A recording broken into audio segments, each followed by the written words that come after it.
As we are here now for round 13 of the PCDC Managers League with Ayrton Senna lining up on the front row, Alain Prost alongside him. We wait for the lights. And we're green, and Ayrton Senna gets a decent launch, but I think Prost got a better one heading into turn 1. See here as they go side by side, Emerson Fittipaldi tries something up the inside as well, but that's not going to work. Ayrton Senna does get ahead, and I think Roberto Moreno got a really good start up from 8th position into 5th now. See here as it's all single file, and we'll take a look here. Roberto Moreno in 5th, Satoru Nakajima behind, then comes Kazuyoshi Yoshino for Ligier. Then comes Keiji Matsumoto. Theo Fabi in 9th, looking to make up some positions with the second McLaren behind him as well. And then we have Alonso Jr. defending from Nelson Piquet, who's had a pretty terrible start, it seems. Alonso Jr. doing well here, up into 11th position, hunting down Danny Sullivan. And then we have Bernd Schneider with a really good start as well. Does have René Arnoux behind him, but Zach Speed does have superior straight line speed. But you can see that Benetton is slightly better in the corners.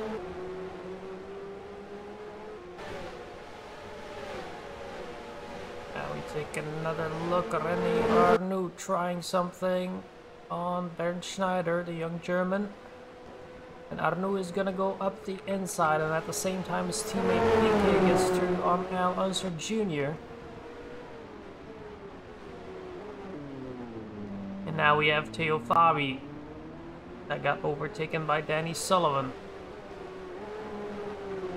So Danny Sullivan up into 9th for McLaren. In front of him Keiji Matsumoto, who will be looking to challenge.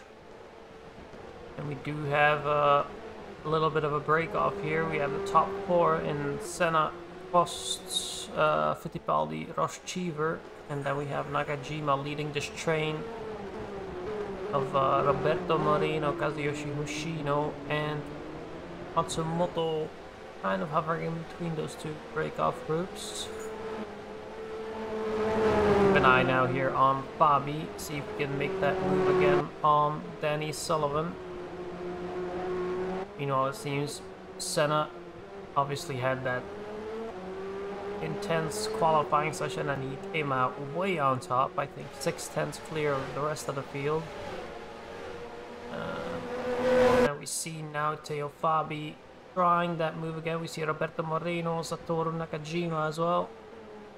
Theo Fabi won't pull it off though, but in the meanwhile we have Roberto Moreno in the arrows. Get it up into 5th.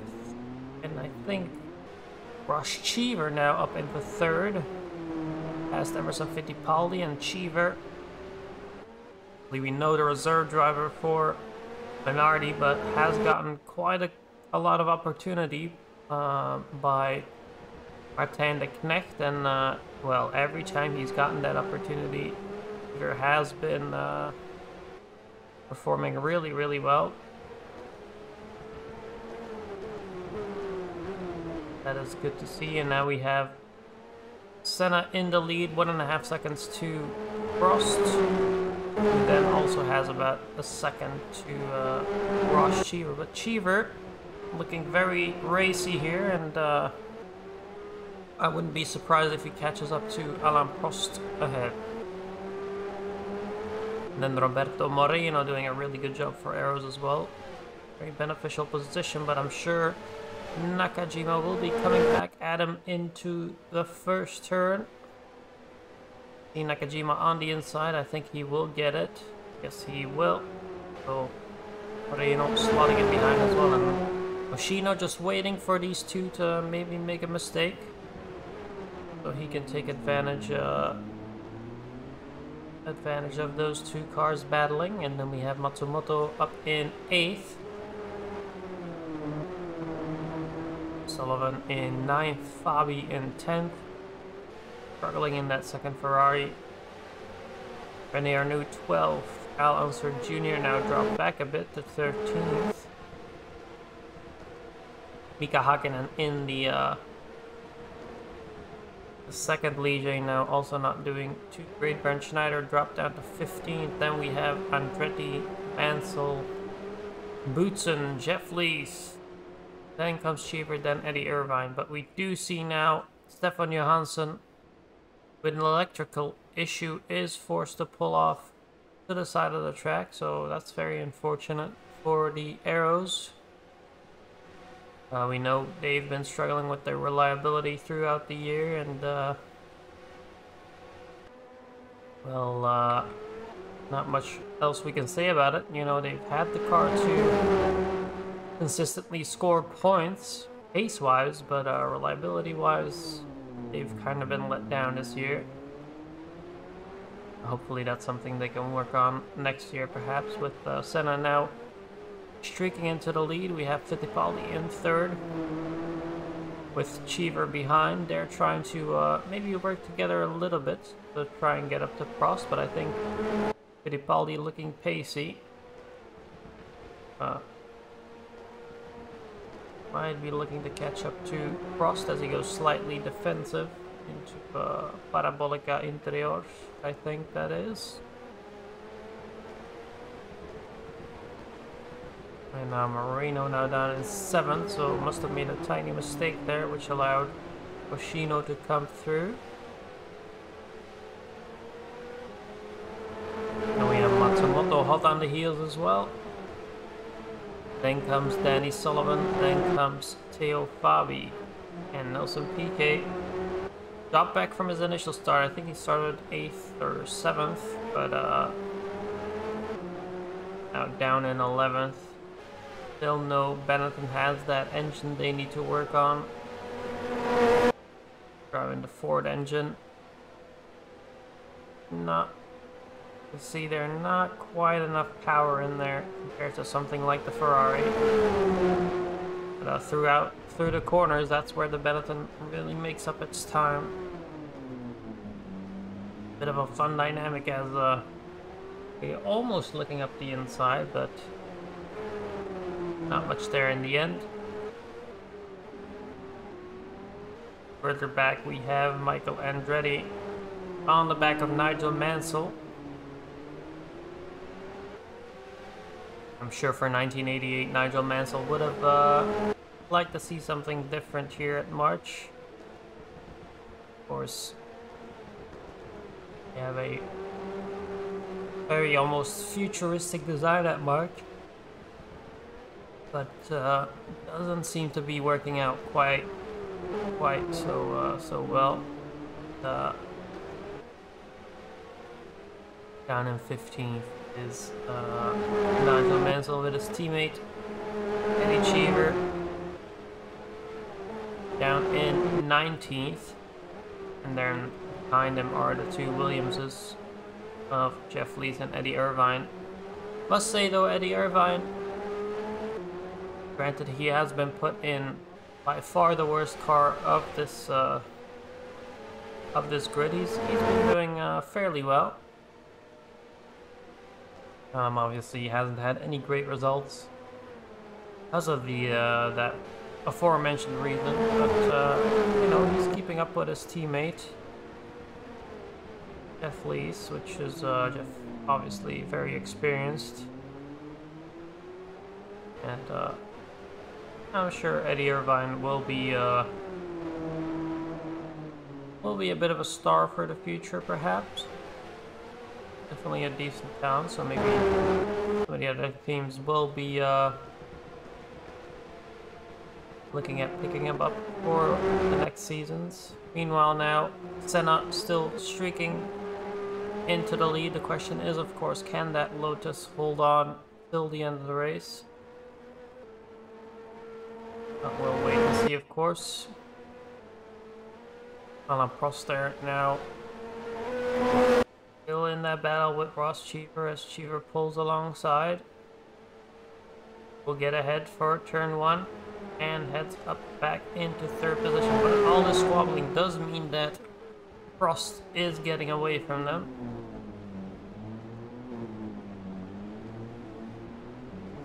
Oh, and now drama for the Benetton. You can see there, oh, that right front tire is completely lifted off. Suspension failure for the Benetton. So PK will be pulling off to the side of the track. That is in turn 2 in the gravel pit. The marshals will be trying to clear up that car. Here they come. Yeah, aim there for the Benetton quad, but PK is out. That was probably the best chance of scoring points. The Rene Arnoux can pick up the pieces. Cheever now created a little bit of distance to Emerson Fittipaldi. And obviously one of the big stories coming into this race is that Minardi, who are powered by Osella, will be losing that partnership. Osella has announced that it isn't financially viable for them to keep on making the engines. Of course, we know Osella, one of the pre-qualifying teams, they've not made it to the grid yet this year. And they do produce the engines, so they're old Alfa Romeo engines, which Osella continue to develop and use.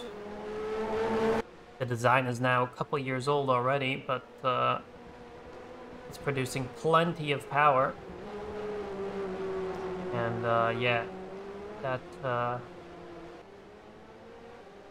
will be going from the grid because yeah, Osella just said it isn't viable for them to transform that engine into a naturally aspirated engine and have it be competitive. It would very much down on power, as they've just had the funds to keep this turbo project running. But yeah, that will be a big blow, of course, for the Minardis. And question is, of course, how will all these teams fare once the turbos come off of the cars? Because we might see a bit of a scramble to sign new engine deals for next year. And now the second Ferrari, Teo Fabi. Try and get back. Another reliability issue for the Ferrari. Been fast enough this year, but the car really hasn't worked with them. And on lap 10, Teo Fabi will pull up to, I think he's moving towards the marshal stand here, and car will be lifted off of the track. Meanwhile, Senna still streaking away.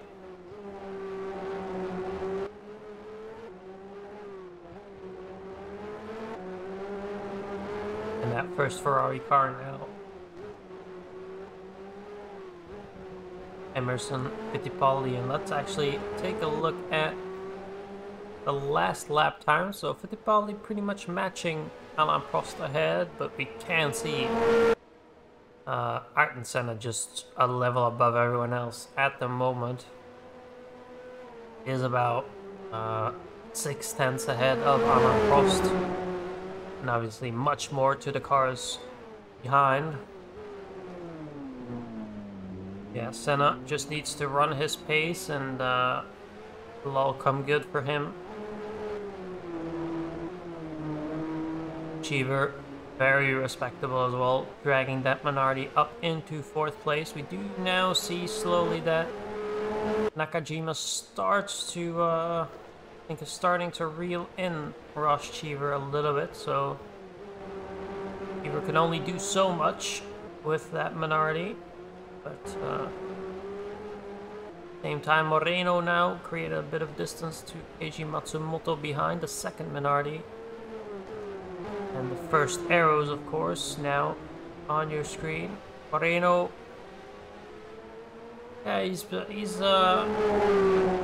had some good results, and I think he deserved more this year, but very much been hampered by reliability and other issues, but I think given the right car, the right package, Moreno could pull out some really good results.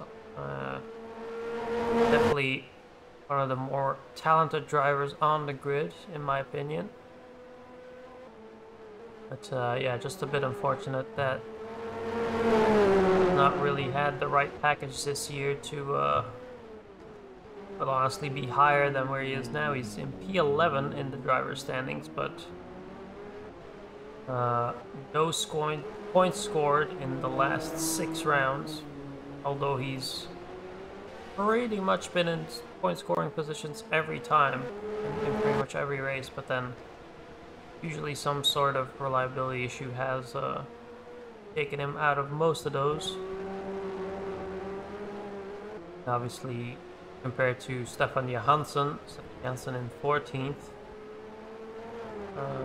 Johansson scoring points in round 10, 3 or so points, but doesn't have any major results.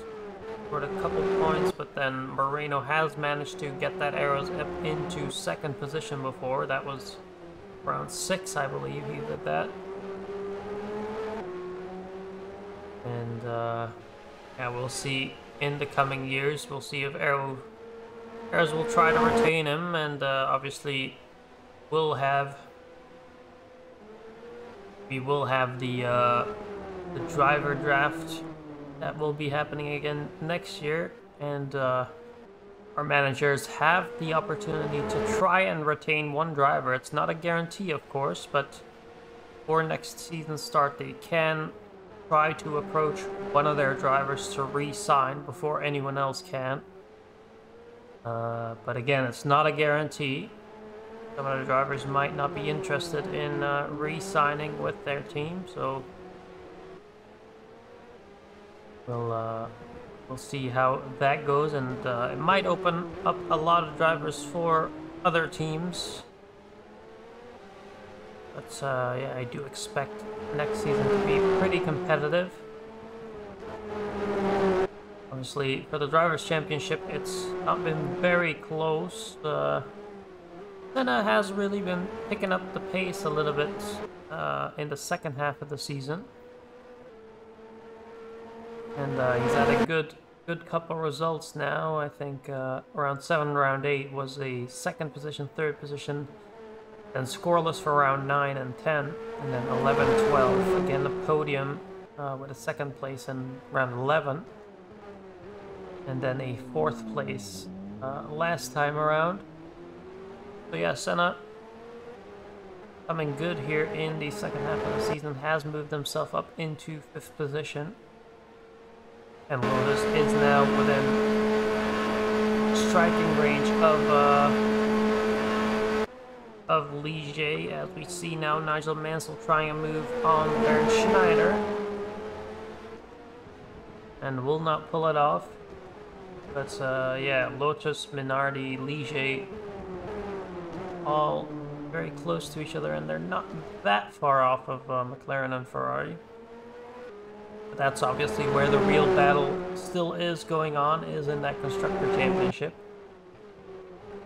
That's obviously the most important championship we have for a lot of the teams.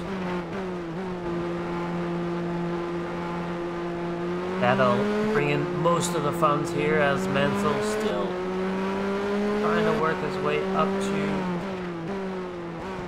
and past Bernd Schneider, most importantly. You see here now Ayrton Senna 8 seconds ahead of the nearest car. And yeah, really, that Lotus further up than it should be. But when we did start the season, the Lotus was tipped with the driver combo very much to be a championship contending team. And obviously they had that really bad run of form in the first half of the season. Then manager Kovalotus came in. Oh, and Mansell now goes off, and a terrible accident. Terrible accident as Mansell hits the rear of his car, and he's gonna try and get back on the track. He will manage to, but has completely broken his rear wing. And he'll have to be careful now. Doesn't spin out, because that's going to be a big loss of downforce. And let's actually see if we can follow him into the pit. We do expect a 2-stop on this track. There's it's quite rough, quite bumpy, harsh on the tire, so we do expect a 2-stop. Maybe Mansell is within that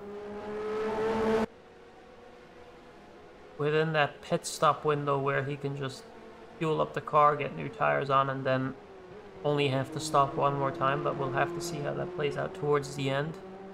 You can see now, very slow. Those corners, obviously doesn't want to spin out, Mansell, and let's see if he makes it back to the pit. And obviously he's lucky that none of his tires or suspension failed there, but it was a pretty, well, I guess tail-on impact, which meant that his tires weren't really touched there. Now he's coming out to the last corner. Oh, he's really going slow, losing a lot of time here, Mansell.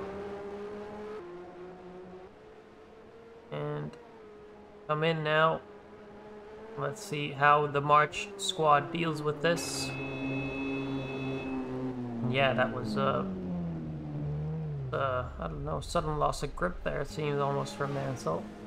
Try to yeah, put the rear wing on, I think. Oh, that doesn't look right. Oh, there we go. For a moment it looked like they only took it off there, and he's gonna come out in that lead 3 or 4 drivers, which isn't ideal, but hopefully he's able to put on some decent pace now with some fresh tires. But he'll probably have to move for some of the leaders, and smoke coming out of the back of Mika Hakkinen's car, the second Ligier. So, yeah. Getting caught now by Michael Andretti, and that Ligier is gonna have to pull over probably. I don't imagine it can get to the pits.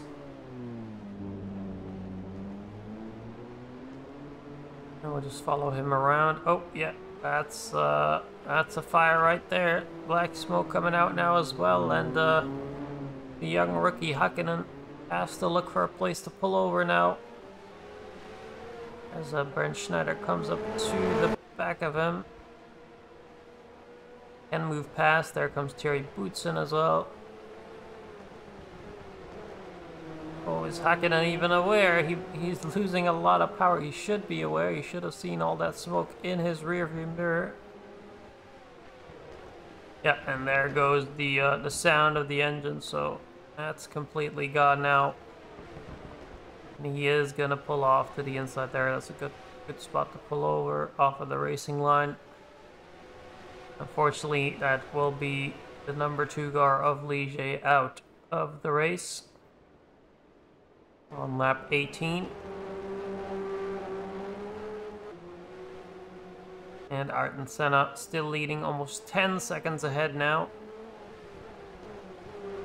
Austin second, Fittipaldi in third. Here's Mansell now. He's in between the Minardi and the Ferrari. He's gonna try and run his race now after that accident he's experienced before.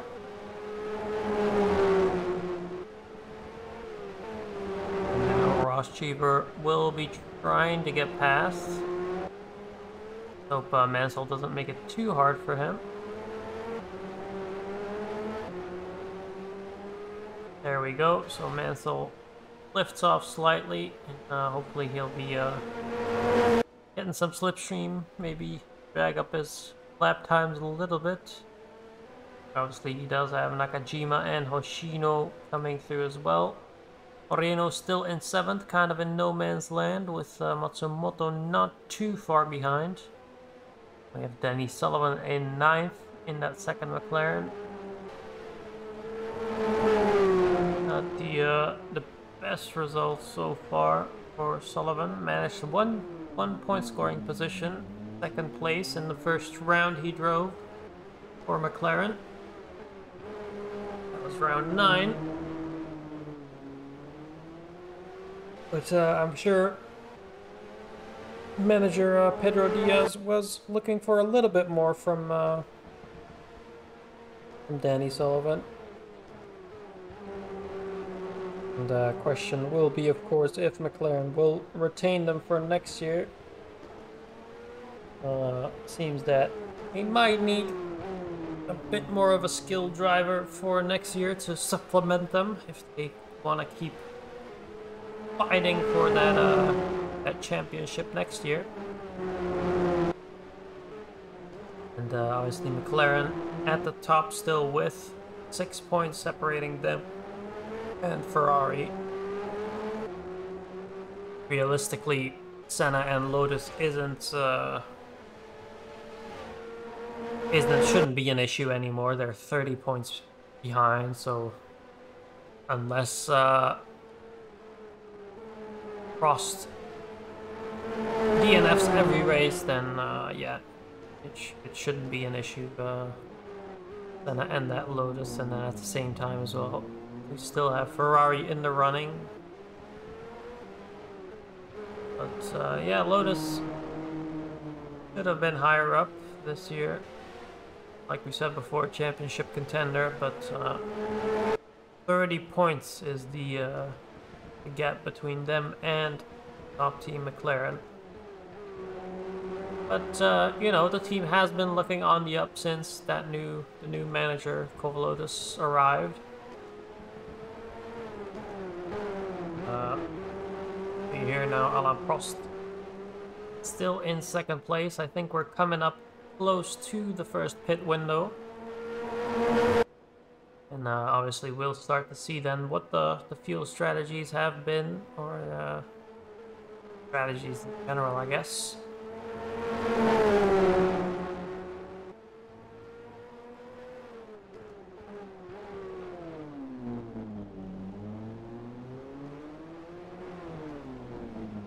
Prost doing a good job with Fittipaldi behind in third, so Fittipaldi managing that Ferrari very well. Easily the oldest driver on the grid, Fittipaldi. And well, questions are, of course, whether he will continue next year. Obviously, he's had a pretty decent package for 1988. But there has been rumors about Fittipaldi possibly retiring, or at least not competing in F1 anymore, because might be looking more at something like sports cars or Indy, kart, I should say. Maybe NASCAR, also a possibility. But we might see him in something like the World Sports Car Championship. Usually a place where some of the older drivers tend to go before they hang up the boots. Or the helmet, you could say. Prost definitely will have no intention of stopping yet. He's comfortably leading the championship, the Drivers' Championship. And, well, the only man that would have possibly stopped him from getting that this year, I think, would have been Senna, but although I think technically still possible, it's extremely unlikely that Senna will be challenging for Try and get back. championship. So in comes Eddie Irvine, was reporting a loose wheel, so very interesting. Let's hope they can solve that with a pit stop. And it's a long one. 9 seconds. They hold him. Well, it's actually a pretty regular one, so I think he actually made it inside of the pit window. should have a clean run until the next pit stop now, so not too much bother there for Irvine. Meanwhile, taking a look here again, Ross Cheever still in 4th, managing well. Then comes Satoru Nakajima. Then comes Hoshino. He has Mansell again in front of him. Yes, it is. Then comes Roberto Marino again. He's kind of in no man's land between the front pack and then the mid pack together with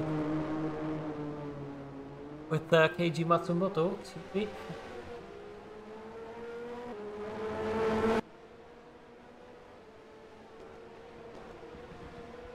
And we're about 23 laps in now. And I think we should start to see some pit stops here soon. In the next 5 or 10 laps. That's probably the ideal range in which the drivers want to pit here. And we'll see how the strategies differ then, and maybe someone can get an undercut or an overcut if they've outperformed the car on a heavier fuel load.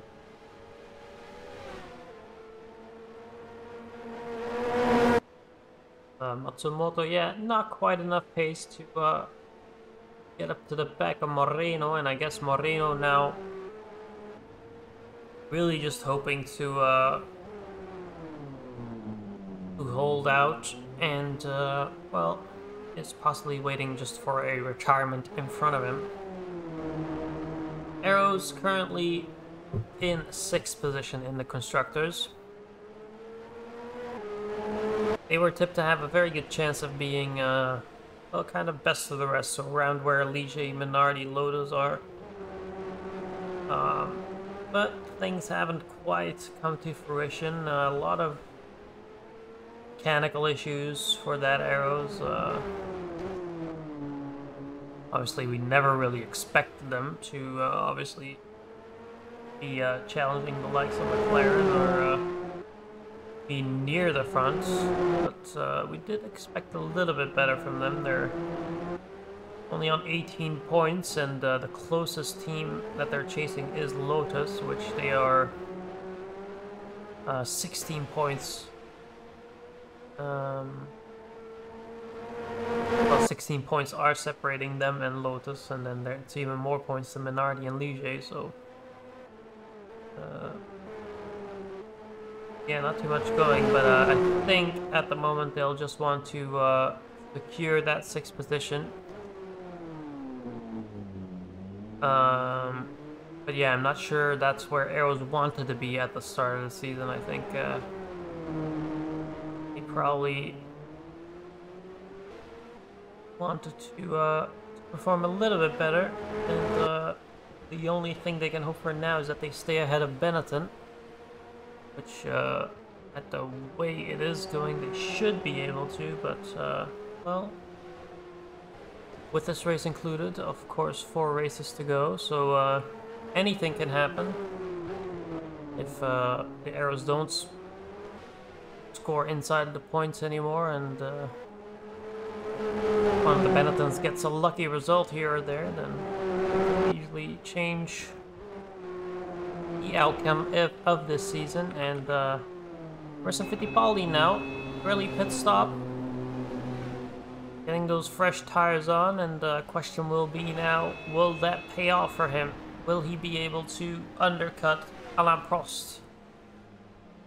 See now, Ferrari squad doing a good job. See now, how long did that take? 9.5 seconds. We'll see how that compares to some of the other teams. 9.7 for Ligier. Comes out behind René Arnoux, so not ideal, I don't think, for Ferrari. So you can see now Fittipaldi much faster than the cars ahead, but he's gonna lose a heap of time behind this Benetton and the McLaren. Obviously, they're fully within their right to fight the Ferrari, but In reality, of obviously, if we look at the net positions, they're not anywhere near each other, but this will be very frustrating for Ferrari and for Fittipaldi, as if Fittipaldi came out just a second or two ahead, he would have cleared this traffic, so maybe not the best decision by Ferrari to pit Fittipaldi, or maybe just a slight misjudgment of where he would have come out. Very fine margins, of course. Cheever now coming in as well. Yeah, this is gonna be a very slow lap for that Ferrari car. And let's see now how he can maneuver past that McLaren. Hopefully he gets a good run on one of the straights. Heading into Curva 3 now, and into Curva VIP.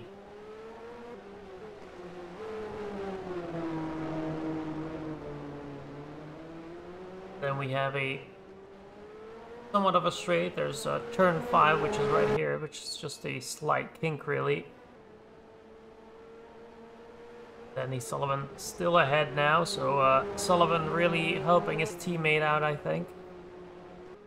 As Prost is running pretty long, so Prost was on a pretty high fuel load. But he does now get the pit call, and we'll see now. Sullivan still ahead. Can Fittipaldi get ahead on the straightaway? He should be able to, but man, oh man, is he losing a lot of time. We'll compare here the lap times once again. If we look at lap times, let's see. Yeah, so a 21.3, about a second faster than Prost, but oh man, it could have been so much more. And he's still stuck behind that McLaren.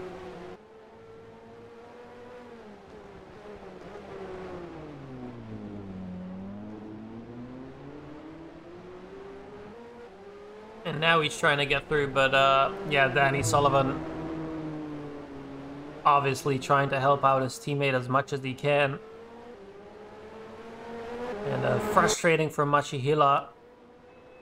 And I think on the other end of the paddock, Pedro Diaz will be cheering on Sullivan. And obviously Ferrari is the closest rival for McLaren, and Sullivan just keeps hampering that Ferrari here. And Cheever now has actually caught up to the back. He now has that evolved. We're getting reports that Thierry Boutsen has some sort of leak. There's fluids spraying out of that. Oh, and a small mistake now. Emerson Fittipaldi runs wide and Ross Cheever goes through. Cheever now, so that's what it's come down to. So Sullivan hampering that Ferrari so much that now Cheever has gotten through. And that means in all of that, Fittipaldi has lost the position. And well, you can see now Alain Prost will see once the timing screen updates here. Fittipaldi still trying, still not getting through. And Sullivan is just keen on staying ahead of this Ferrari, but we'll see now. Oh yeah, massive time loss. Fittipaldi almost 10 seconds behind Alain Prost now. And here comes Oshino now.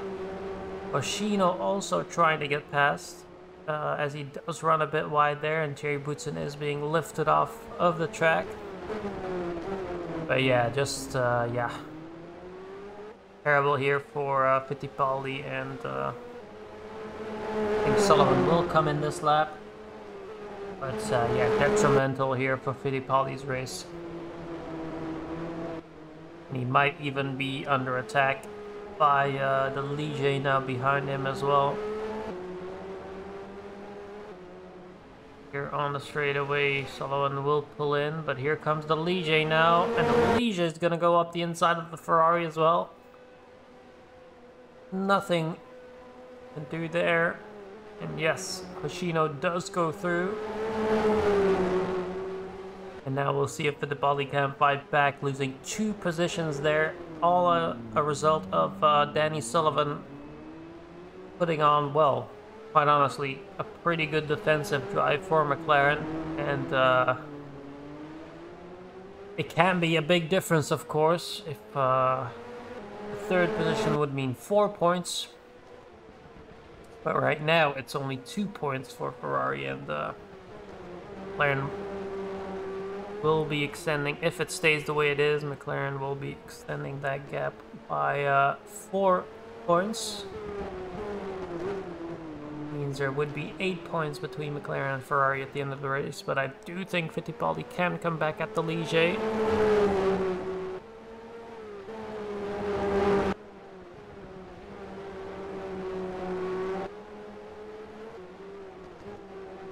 And we'll just follow him around before we switch to any other battle, as we're nearly at the halfway stage of the race. That will be on lap 35, of course. And now Fittipaldi coming back at the Ligier, does get enough overlap on the inside, and Hoshino will have to yield.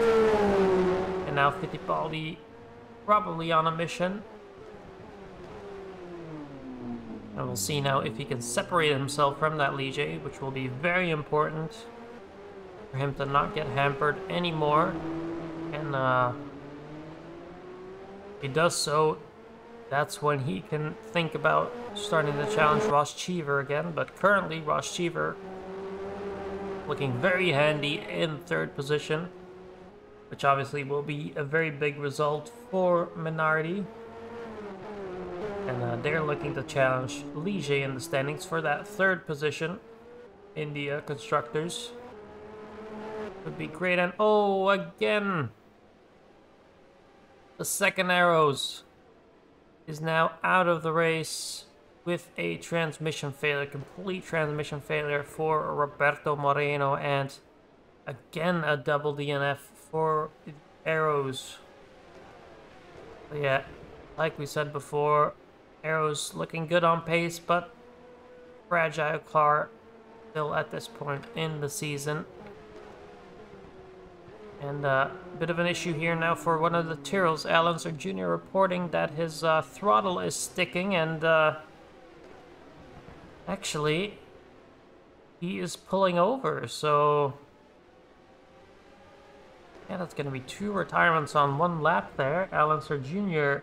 obviously maybe doesn't feel safe enough to continue, or just lost all sort of input to his throttle, as that might be the more likely issue. And even more issues now. René Arnoux reporting some sort of electrical issue. We know this track, like we said, very uneven, very bumpy, so the electrics suffer a lot as well, of course, going all of over this rough surface, shaking around. But we'll see now if Arnoux can make it to the pits. He should be able to. And here comes another failure. It's all kicking off now, I think. Let's try to find Eddie Cheever. Yes.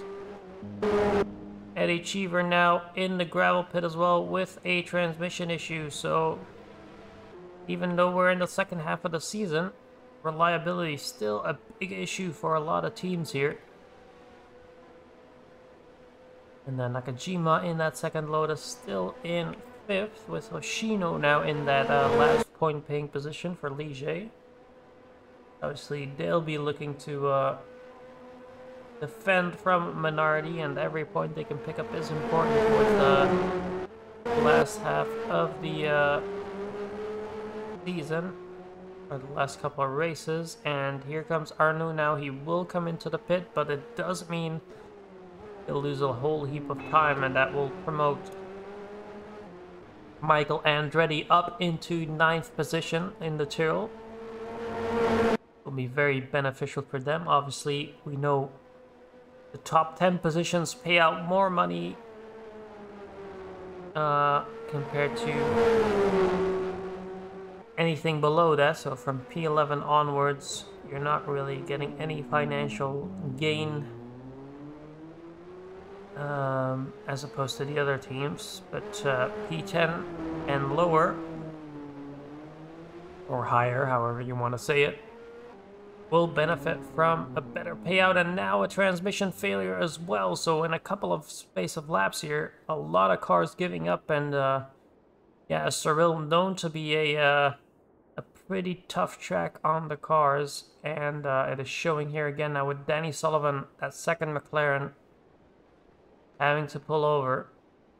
And yeah, with that being said, we already have, let's see how many retirements, 4, 8, 9 retirements, purely because of reliability. And that means we are left with, what is it, 13 runners? Yes, 13 runners, with half of the race still to go. We'll see now, we haven't had any big collisions or big offs except for Nigel Mansell. But he's still in the race. So, a minute is all, but he will need a bit of a miracle to inside that top 10. Meanwhile though, Eddie Irvine and Jeff Lees now both on that cusp of the top 10. And they're just looking for a couple more retirements, as Williams can really use the funds of being inside the top 10. And obviously a double finish as well would be great for the Williams squad.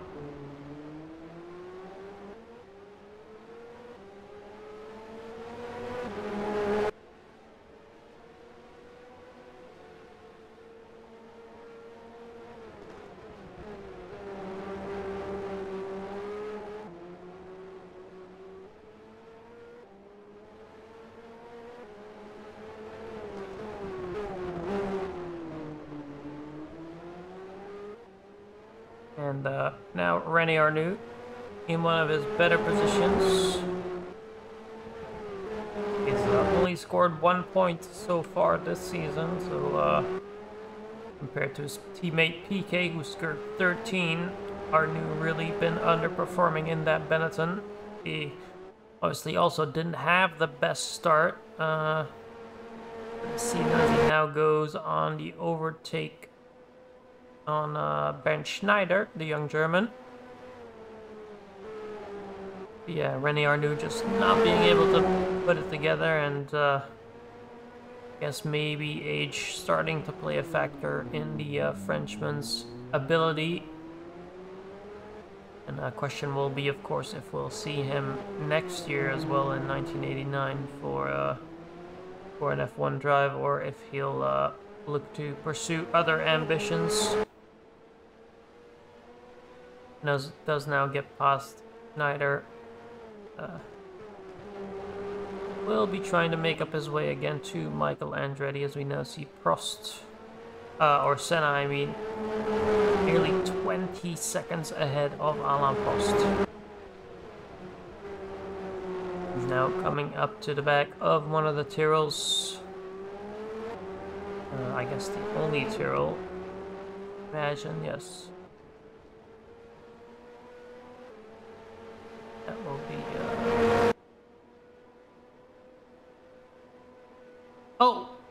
Oh, and issues there as we're looking at Senna. That is the engine of Senna having issues now, and he's only just gone into turn 1. So yeah, no way he's gonna make it back to the pits, and that'll end his dominating performance for today. Obviously, we know that Lotus very fast in the hands of Senna, but reliability still an issue for the yellow camel. And sure we'll see Senna pull off here very shortly. And that does mean now Prost is going to and actually a bit of an issue there as he tries to pull off Senna, but he's having a hard time stopping the car, it seems. And has to stop in the middle of the track, so I don't know what happened there. Maybe the fire cut his brake lines, or destroyed some of the brake lines, but Yeah, he's in an awkward position there, and let's hope the marshals can clear him up. It seems that the other drivers are spotting the yellow flags in time, though, and they're managing to get out of the way. It does mean Alain Prost now the leader of the race, and see now, yeah, Alain Prost in the lead with Ross Cheever in second, so that minority coming out of nowhere most of the time, and well, in the hands of Ross Cheever, they've accomplished quite a bit of nice feats at the start of the season, though. Or, well, actually, Mario Andretti has had his moments as well this season.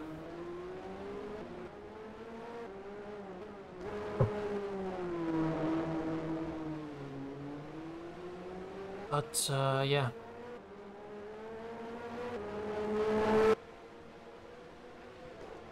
So Senna dropping down the order. Meanwhile, Ross Cheever in second. Then comes Satoru Nakajima, who's now coming up to the back of Nigel Mansell, that is, in the march. Still yellow flags being waved, as I think Senna is... Well, or the car of Senna is still being recovered. Nakajima now goes past Nigel Mansell, and actually Nigel Mansell will be holding up that Ferrari a bit, but it did seem that Fittipaldi does have a little bit more pace over Nakajima.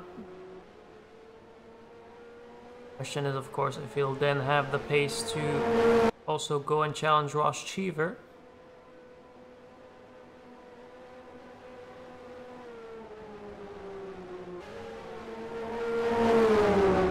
Immediately creates some distance now from Mansell, and will now be on the hunt again for Nakajima.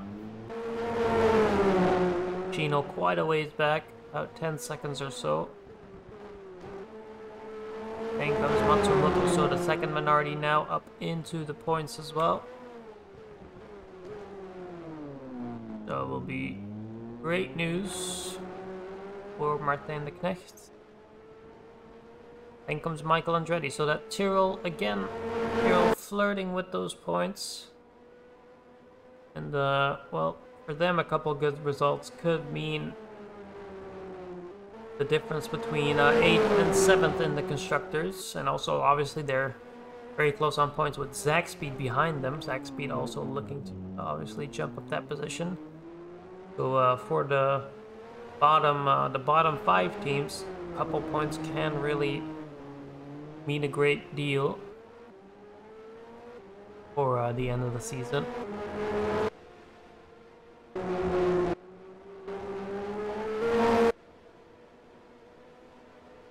And Mansell still, even though he had that early crash, carrying that march up, and he's gonna keep running. And oh, Zack now. Suspension issue. You can see the rear left tire, I believe it is.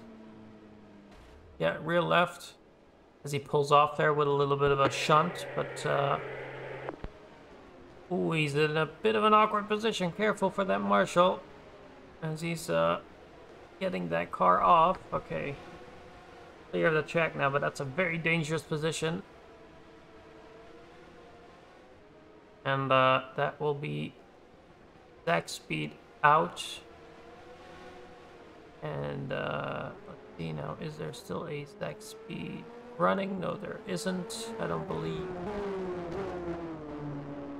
Bernd Schneider, where is Jerry Boutsen? No, Jerry Boutsen has been out of the race for quite a while now, and no! Transmission issue for Ross Cheever, and he won't even make it back to the pits. But that looks like a complete failure to me again. And yeah, he just stops there. Yellow flags waving on the start-finish straight, and that'll end the fairy tale run for Ross Cheever as he is out of the Estoril Grand Prix. And that does mean the Lotus of Nakajima is promoted up into second place. Fittipaldi now on the podium. Then comes Kazuyoshi Hoshino. Then Matsumoto in 5th now. And that does mean Michael Andretti is gonna move up into the first point paying position, being 6th place. So hopefully Tyrrell can hold on.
Had a real life thing to attend to there real quick. We're back, and Aldi now in third place, coming up to back of Jeff Lees, I think that is. Good news, of course, because both of the Williams cars are still running. Prost now getting his second pit call. Prost getting his second pit call, and Jeff Lees here.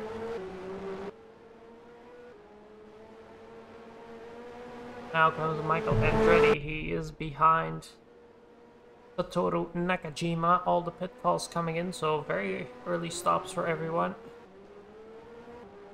for those last 20 or so laps.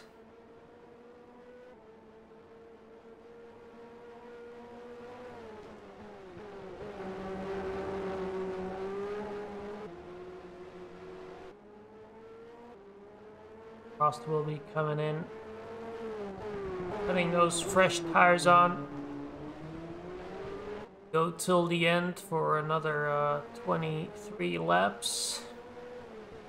Nakajima now in second place, having to pick up the points after Senna. And see now. Boom, boom, boom. Emerson Fittipaldi lost quite a bit of time, it seems, with some of the back markers. Made him unable to challenge Toru Nakajima yet. You see now Prost coming in. Look at the pits here. McLaren squad looking very organized. How long this pit stop takes? It's gonna be 10.7, seems slightly longer. Now comes in Nakajima. Here is Fittipaldi.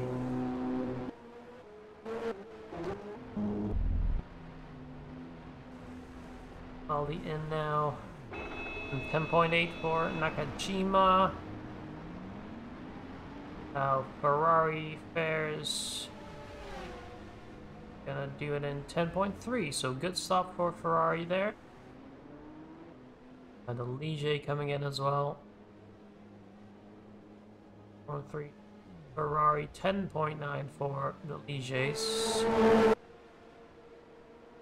One of the Ligiers, and it does mean now with all those retirements, both of the Williams cars in the points.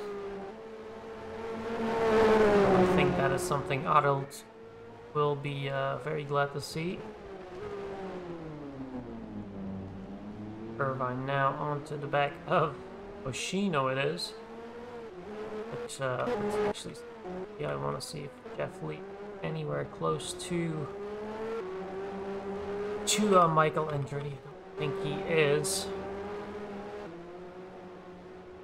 So, a bit of a shame, but in other words, Rennie Arnoux could be on for his second point scoring race of the season. Is currently in 6th position, and it would have been a drought for him since round 3 of the championship. And that second point could mean a lot, as Matsumoto now getting the call to pit. As you can see, Nakajima behind him there. So Matsumoto will pit this lap, and he will go down to a net. It'll be P5 or 6, we'll see.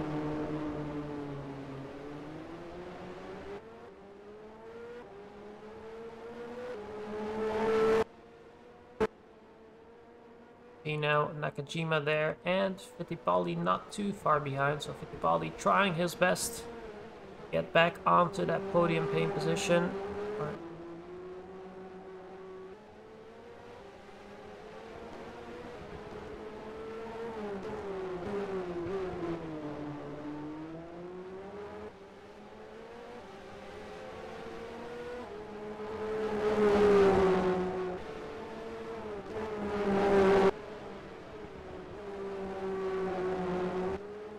moment. Take a look at something in real life again. Back.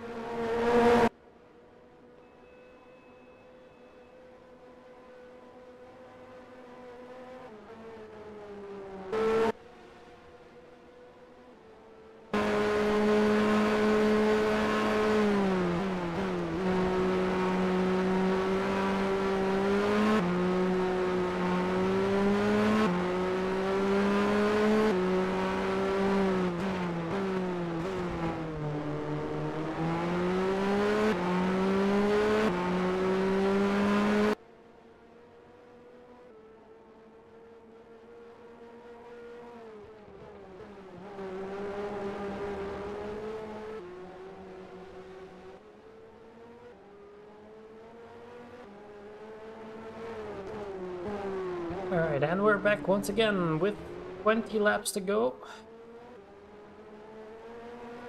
Kajima is second, being hunted down by Emerson Fittipaldi. And let's see the last lap times. Yeah, so Fittipaldi about 3/10 faster last lap around. He'll definitely be looking to get past Nakajima and claim that second place. Prevent the well, McLaren will extend the point gap like this, but trying to minimize that impact. And we'll keep an eye on Fittipaldi and his progress. Jeff Lees still doing a good job, along with Eddie Irvine. And oh, here comes Nigel Mansell. And might be carrying those after effects from his crash earlier. Will be try and get back. Pulling to the side of the track with, I think, yeah, a suspension failure.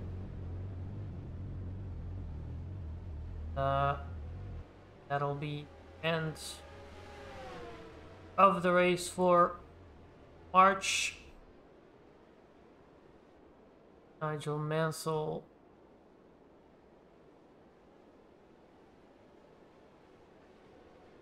tired now.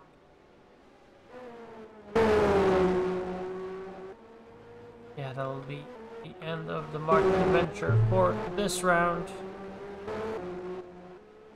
And we're still just keeping an eye on Nakajima and Fittipaldi here. Let's see, yes, Hoshino. He's managing his pace. He's in the middle of in between Fittipaldi and Matsumoto, I should say. So that second minority now in 5th position.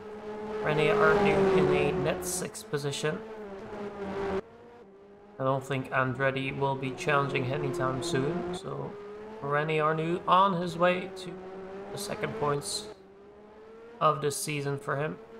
And Prost, yeah, just extending the gap 25 seconds ahead. And if it wasn't for Senna's retirement, would have been, oh, what's going on here? So Rene Arnoux does have to make another pit stop, it seems, which might again bring Michael Andretti into the mix. Big question, of course, being, I mean, I imagine once Arnoux pits, he's gonna have a lot of pace advantage over Andretti, and I'm just wondering how big the gap is between these two. I don't think Andretti will get a big advantage coming out of the pits. Or once Arnoux comes out of the pits, I should say. I don't think he'll have too much of a gap to play with, if even overtakes Arnoux. So we'll follow Arnoux into the pits and we'll see what his time loss is gonna be.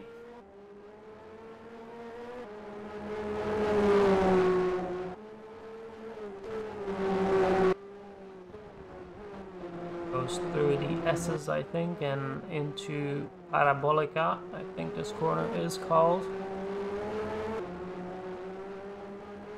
This is the last corner? Yes, it is. That was Parabolica, so he will pull into the pits. And then we'll just follow Andretti around. Let's see, he's coming through the S's, so I guess I do think he will beat Rene Arnoux coming out of the pits because Arnu isn't stationary yet. He is stationary now, but here comes Andretti out of the last turn. Arnu is moving again. There comes Andretti. You can hear him coming by, so he will have quite a bit of a gap, but I assume the Benetton of Arnu on those fresh tires is gonna be a lot faster. Last year, yeah, he comes out with quite a bit of speed there, and the Andretti there doesn't have too much of a gap to play with. And we'll just follow around Arnu, see how he fares. But Jeff Lees and Eddie Irvine still both running, both of the Williamses.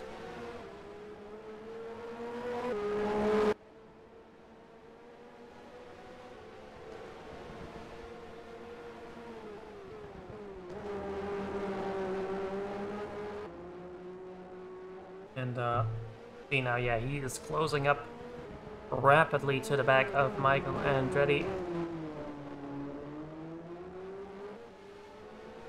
Obviously, not what Andretti would like to see in his rear view mirrors.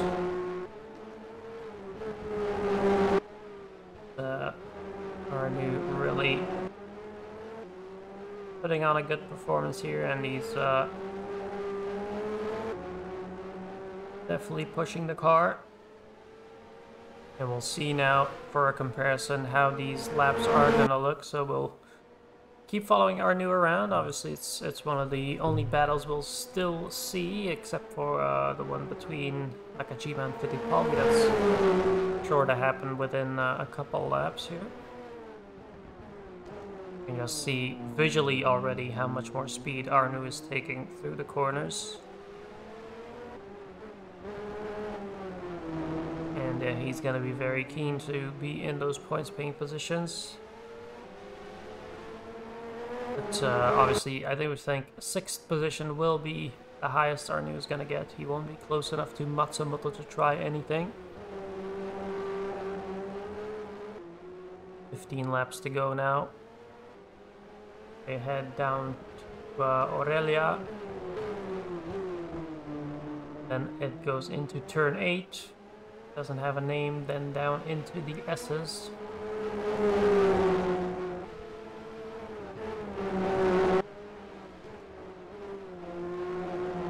The S's then into Parabolica, which is the last corner.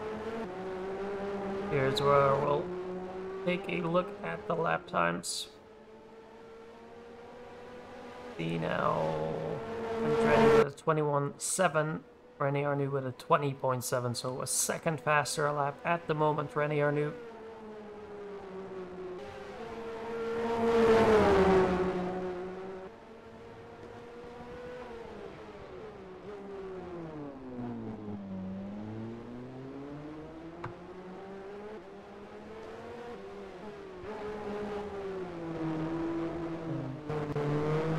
See on board here how Arnoux is closing up to the back of that Tyrrell of Michael Andretti. 14 laps to go.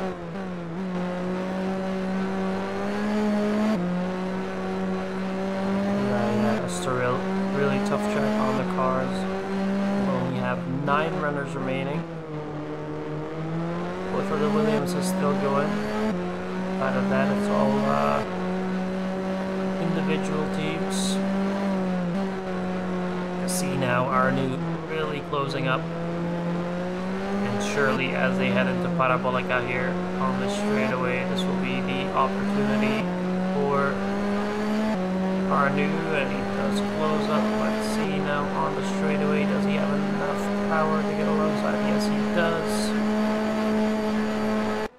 Gonna go up the inside, and I assume that's gonna be the last we see of that battle, as Arnoux just will have a lot more speed than the Tyrrell, who's obviously on old tires. Sorry, and see Andretti is trying to hold on, but attempts are futile, I guess. You can now see Arnoux immediately extending that gap. And yeah, like I said, I think that'll be the last we see of that fight. Anu trying to secure his points paying position. Meanwhile, Prost still 25 seconds ahead. Eddie Irvine in 9th, doing a good job. Matsumoto in 5th for Minardi. Jeff Lees in 8th. Yoshino in 4th for Ligier, so very beneficial here for Ligier, as they'll be looking to hold on to that 3rd place in the constructors, with Fittipaldi ahead. Fittipaldi still trying to close up to the back of Nakajima.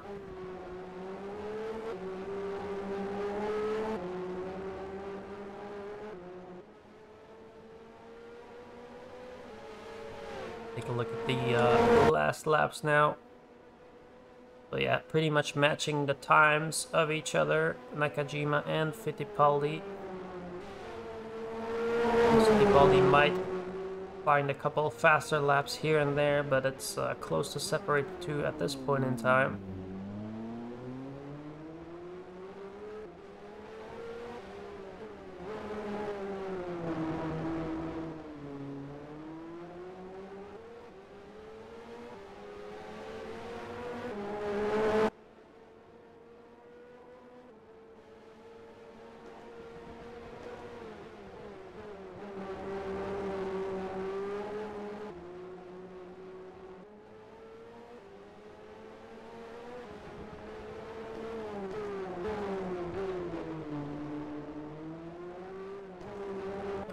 Keep an eye on these things. Jeff Lees, yep, still in 8th, still 5th. Obviously, we'll be looking if Alain Prost can make the end of the race. It would extend his Drivers' Champions lead even more.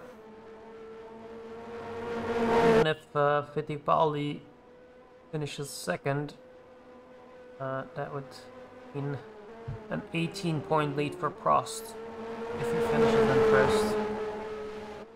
So it's almost virtually impossible to for anyone to still get that Drivers' Championship, although mathematically it is still possible. But Prost is getting close to closing out that Drivers' Championship. Obviously, it's still a very close fight for the Constructors' Championship.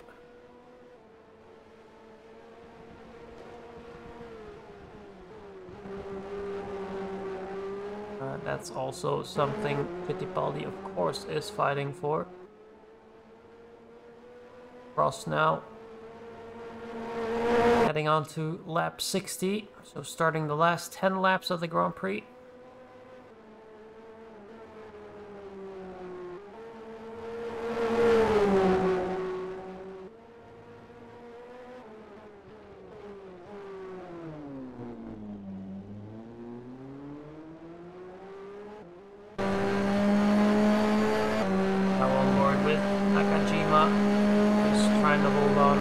Emerson Fittipaldi.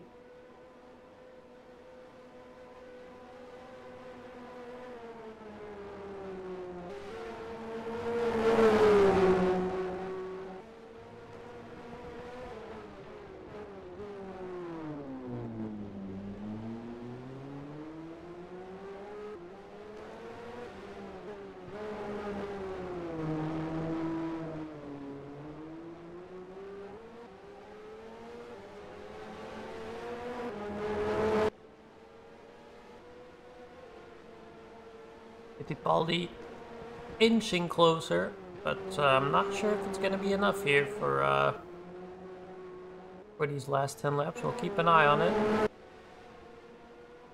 Again, just kind of on his own.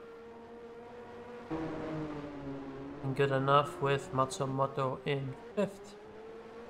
He's still in 8th. Eddie Irvine doing a really good job. The rookie for Williams. Yeah, like we said, just been kind of unlucky with his team's package. He could have done a lot better with a better car, but the Williams just was on the back foot at the start of this year. They still have that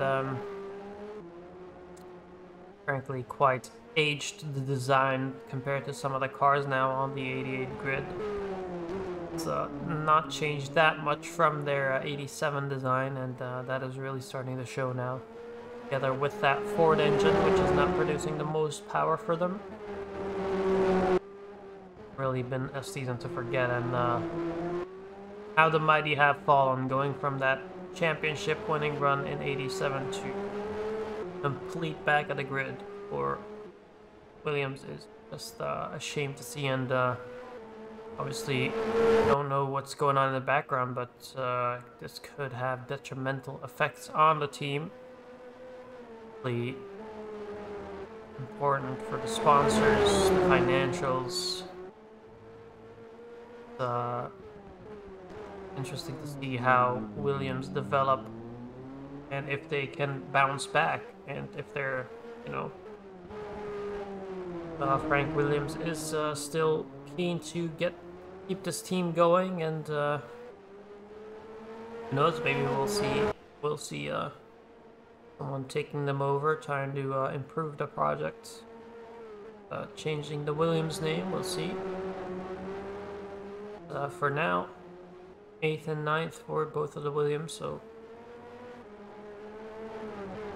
not scoring any points so far, but we'll get a bit of a financial benefit from this race at least. And not improving on that 1 point. One single point they have this season, unfortunately. And yeah, Emerson Fittipaldi trying his best, but doesn't quite have enough, I don't think, to close up to Nakajima.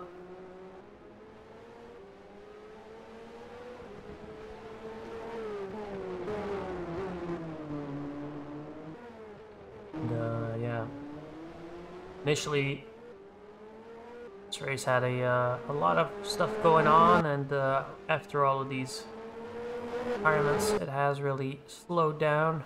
Now we're waiting for the conclusion, waiting to see if these 9 remaining cars can make it to the finish line. This man has been consistently outperforming everyone on the field. Has only has not scored points for only 3 rounds of the 12 that have already been. Every other single round he scored points, and the rounds that he didn't score points was when there was some sort of reliability issue or a crash. So yeah, McLaren and Alain Prost, a good combination, and Prost on his way to that Drivers' Championship, which will make it 3, I think it is. So be quite a incredible feat for Prost. On lap 64, only 6 to go. And all he needs to do now is carry this car to the finish line. Rene Arnoux still in 6th position, with Michael Andretti just outside of the points, unfortunately. Nevertheless, a great performance by the Tyrrell. And we'll have to see now how this Tyrrell comes into play. The back marker, Michael Andretti. See how he comes into play when it comes to this battle between Nakajima and Fittipaldi.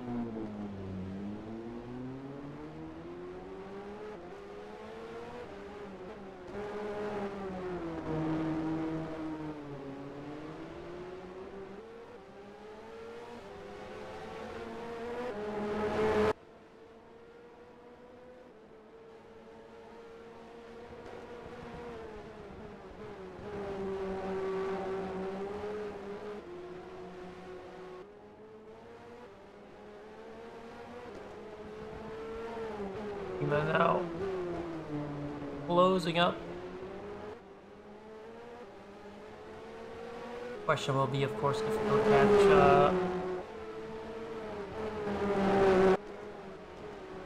Andretti at the right time, or will he be held up slightly?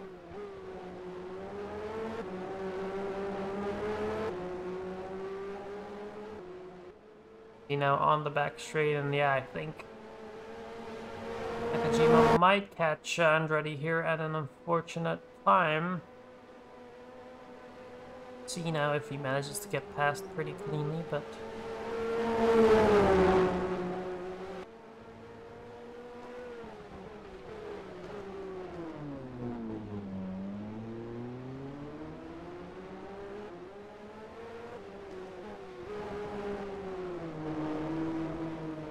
getting close enough. They're getting to Curva VIP, turn 5, then to Parabolica Interior.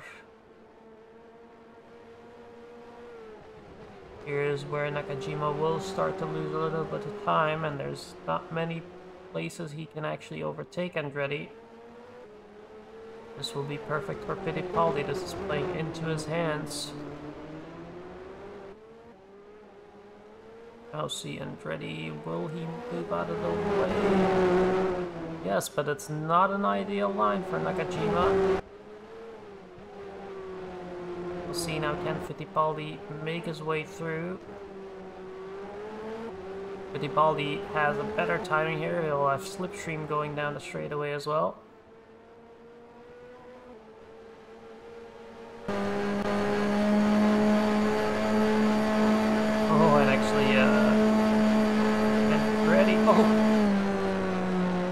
Clearly a corrosion there, but Andretti was keen to get back past the Lotus. See now, but it was an interesting moment there. We'll see now if Fittipaldi can get past, but he's also on the short end of the stick now when it comes to passing. There we go, so yeah, a bit of a better situation, I think, there for Fittipaldi, as he's definitely closer now to Nakajima. We'll see if there's anything he can do with it. He has 4 laps to try anything. But it's definitely played into the cards of Fittipaldi. Prost now starting lap 67.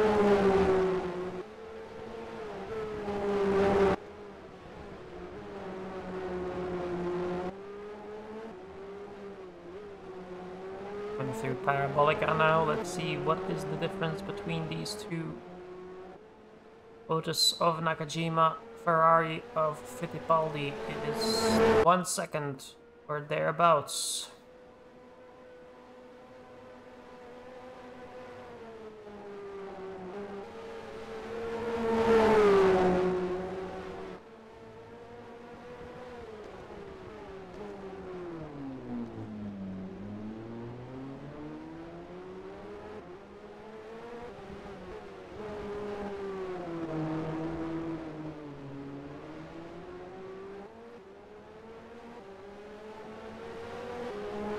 Fittipaldi trying his hardest, but Nakajima doing the same. He will be seeing that red car in his rearview mirror.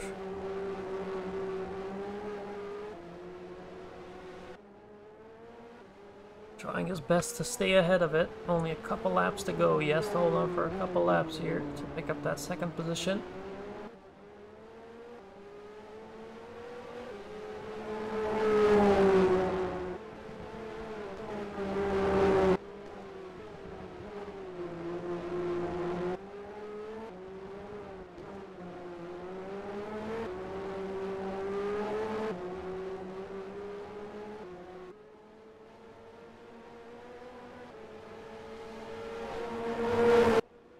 Now slightly better there for Nakajima, about a 10th in it.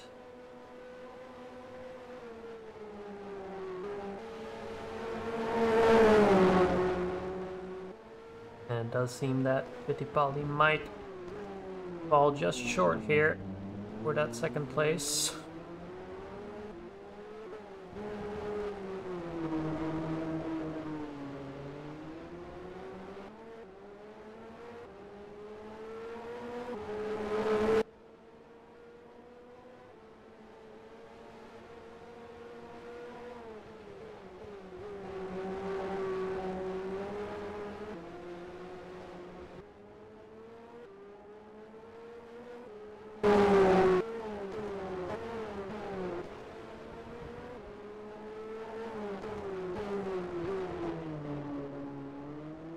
Andretti still carrying on, doing the best he can to bring that car home, and obviously for him it'll be hoping that one of these cars ahead drops out so he can get that point in the bag. But nevertheless, it's been a great effort for Tyrrell.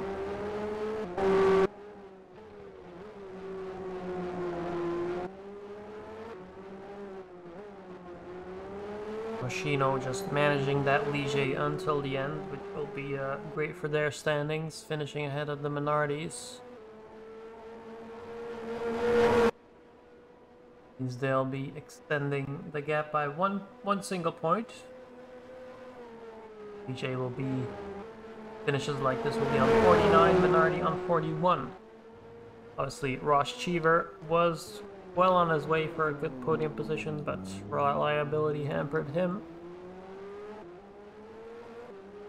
And seems Fittipaldi isn't gonna challenge exactly Nakajima. Go to Alain Prost as Prost starts the last lap of the race.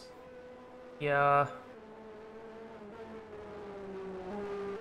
Was in second place for a lot of it.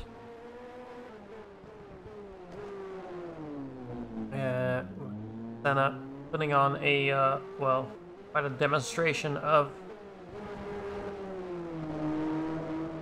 individual pace, but unfortunately the car